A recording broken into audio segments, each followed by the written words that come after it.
Hi everyone, it's your Church Council President Adam Gegg here to deliver my first council update for the not-so-new year, considering it's March. I have some great news to share with everyone regarding our call process to fill St. Peter's vacant pastor position, and some other general church updates that I think everyone may be interested in hearing. So to start, you may have heard the phrase call process used a lot recently. So let's start with describing what a call process really is. The ELCA defines a call process as the time in which a congregation engages in thoughtful assessment and prayerful discernment with potential pastor candidates to fill a vacancy in the congregation's rostered leadership.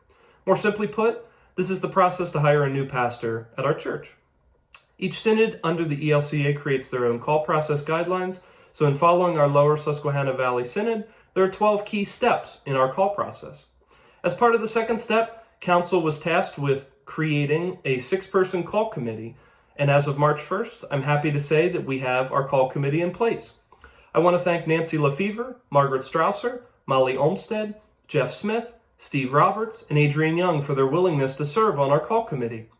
This group of individuals was specifically chosen and voted upon by Council to ensure that we have as many aspects as possible of St. Peter's represented when it comes time to review and interview the candidates.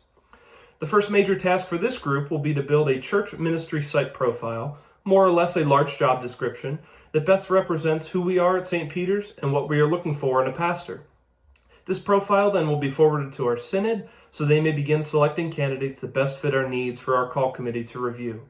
The call committee will continuously interview candidates that they are interested in until they have a unanimous decision on an individual to present back to our council.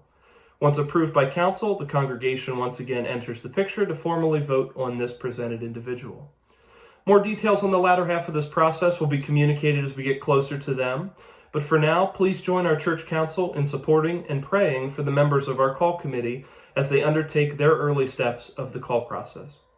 And be on the lookout for a congregation-wide survey that will allow all members of the congregation to voice their opinion on what type of pastor our committee should be looking for.